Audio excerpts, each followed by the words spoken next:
welcome back to another episode of winemastery.co.uk. My name is John Lightfoot. This is John Murphy. Caught me off guard there.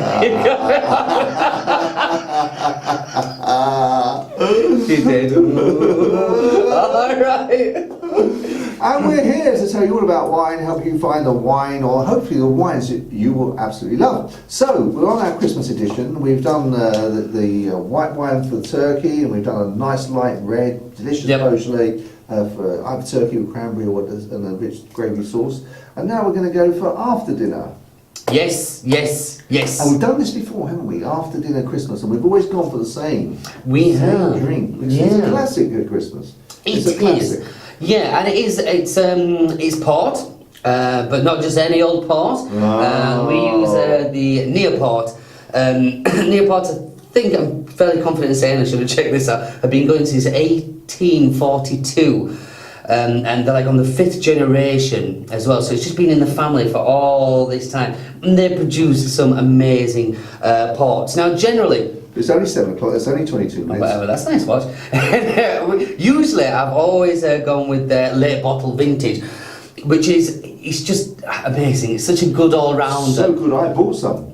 You bought some? Twice. My goodness. Well, that I don't need to say any more. That is all you need to know. But I've done that a couple of years running, and I really would like to do it again, because I still think, for me, that is the king. That is the top dog for me. Last year we tried the guy with the moustache. Oh, the Tawny, senior Tawny, yes. So this year we're actually trying two. Two! Not one. Sounds like two. Christmas to me. Maybe we should have brought those hats. So yeah, I thought we would start off in the style of strength or flavour-wise we're going to start off with the Ruby. So it's just their ordinary Ruby. Okay. So we're talking in terms of, obviously there's Ruby. You've got Ruby, you've got Tawny, you've then late bottle vintage, you've got vintages, you've then got like aged Tawny, you can go on and on and on, but the kind of basics one would be Ruby, Tawny, vintage, late bottle vintage. Okay. So we are trying one of those right here. Okay. And this is the Ruby. Now, understandably, the colour on there is... Funnily enough, red. It's red, but a nice ruby colour. And I mean, we come back to this, it's a very personal thing, but how I look at it, I always think the Ruby is probably the lightest. If you can say a port is light, I would say this is the lightest of all the ports. It doesn't actually, the legs in terms of the viscousness on it doesn't hang there as much as... No, not as much as you would get in some of the bigger, we'll call them bigger ports. Yeah. But we thought, give it a go, see what happens.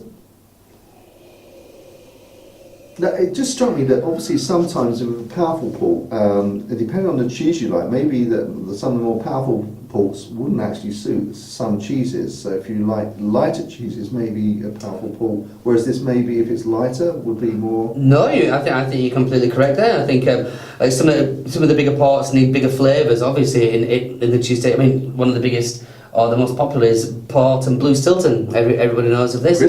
Christmas. Ho, ho, ho! Every time he's going to do that. Every time. But they are two of the biggest, most powerful flavours you can get. But you are looking, again, either the vintage or the late bottle vintage. I think those two, they just match each other so beautifully. You know, when like I say, everybody at Christmas, we all overface ourselves with the food, and you're scoffing, and you sit there and you have that food coma, but you're like, oh, I couldn't possibly have any more. And then the cheese board comes out, and you see that Blue Stilton. So one day a year when you can. Yeah, and you just until you're like uncomfortably full, and that's. And you go for sleep. Yes. Oh yes. Or just you don't even go for one. You don't have an option. You just go for it. But yeah. This. I mean, I'm assuming. Once we've had a go, I'm assuming it would actually suit probably lighter blues, because let's have a go. Let's have a go. Yeah. So it's different from the normal port. Yeah, it does. Yeah. It's not quite as intense as I wouldn't think it would be anyway. Not quite as. Still pleasant, but just Oh different. yeah, there's definitely. There's a herby smell in there. There's something right in there that I'm not. I can smell it, but I can't put my finger on. Anyway, I'm gonna get straight stuck in.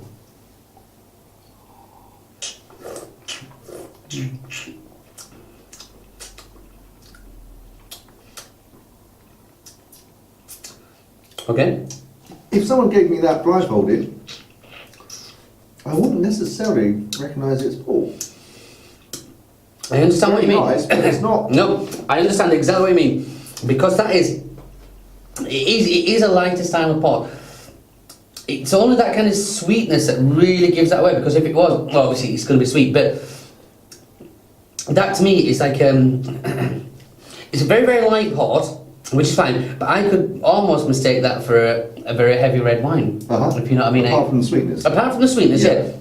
The richness is there, but along with other pots tend to kind of really kind of coat the mouth and the tongue. Cloy. Yeah, have that kind of cloyiness. Yeah, it's a good word. That John, good word. Yeah, it can be quite cloy, but this is which is no bad thing at all because this is, I would say, a good kind of for those who are. What is that? There's a really herby smell in there. I don't know what it is, but for people who are not massive fans of port but would like to have a go, that I think would be perfect for that person. It's not overly heavy, not overly cloyed. It's cracking, but it's not. It's a good one to start on. Yes. That's what I'd say. A good one to get started on. Because I like. I mean, I do like, and I've said it earlier, but the late bottle vintage is by far my favourite. It's almost light enough that you can imagine it having it accompanying the meal rather than just Yeah. necessarily with cheese. I Yeah. think it's light enough to. I probably describe this as, you know, an everyday drinking pot you could have, Yeah. as in, you know, Yeah. you could have this of an evening, get home from work, or you're having dinner, I'll have a glass of port. Yeah. Yeah, but yeah, it's a nice. But yeah, still quite light. It kind of hits you to begin with, but then nicely filters out as opposed to being in your face, which is then gonna. I'm interested to try the second one. So am I to compare direct comparison. Yeah. Be really interested. Yeah. So. Quick price. Oh, price. Okay. This one comes in a small bottle. They do have full-size bottles as well. Those full-size bottles are direct. Don't look. Those full-size bottles are directly behind you. Okay. And I don't think you can see. I know you can't see from So there. I go for the price of the. Of the full. Of the what you full. pay for is 70 CL. Okay, I'm going to go for £22. That wasn't.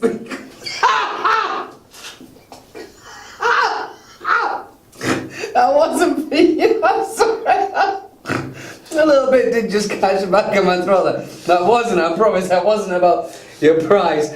Oh bloody hell! So, oh, sorry. No. It's I double check myself then. It's actually £17.99. Is it really? £18 bar and a penny. Wow, And that's a okay. 70 CL as well. Okay, so coming back to your comment about it being sort of everyday drinking, how long It's will a not- bottle of port, once you've opened it, last? Oof, I couldn't tell you 100%, but you look. It does last a lot longer than wine, and depending on how you are keeping it, obviously you could keep it in the fridge. That would just keep it extra. I'd probably say, you'd have to speak to Neil Port. I'd say a good 7 days, Yeah. as long as you cork it up. Did I tell you I saw something online? Something.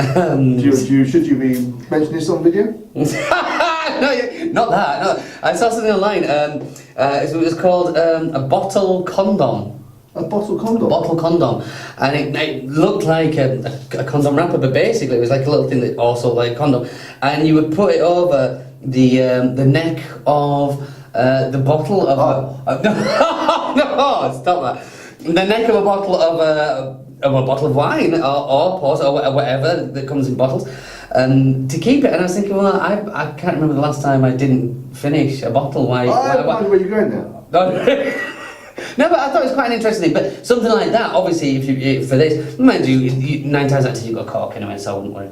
Have I? Oh, I don't know. Oh, in this bottle it's got like a nice little stopper. It does have a nice little stopper. Ah, okay. But yeah, I would. That's an everyday, as in here in Yorkshire, we say everyday supping. Supping. Everyday supping. Yeah, well, lad. Yeah, Very nice. indeed. So, So, should we go on to the next one? let's. Let's go on to the next one. So we'll see you in the next part of this episode where we're going to taste Another part. This one's Ruby, is the next one a We are doing, yeah, Tony. Oh. Tony's next, yeah, yeah. See you there. Chin chin. Ciao.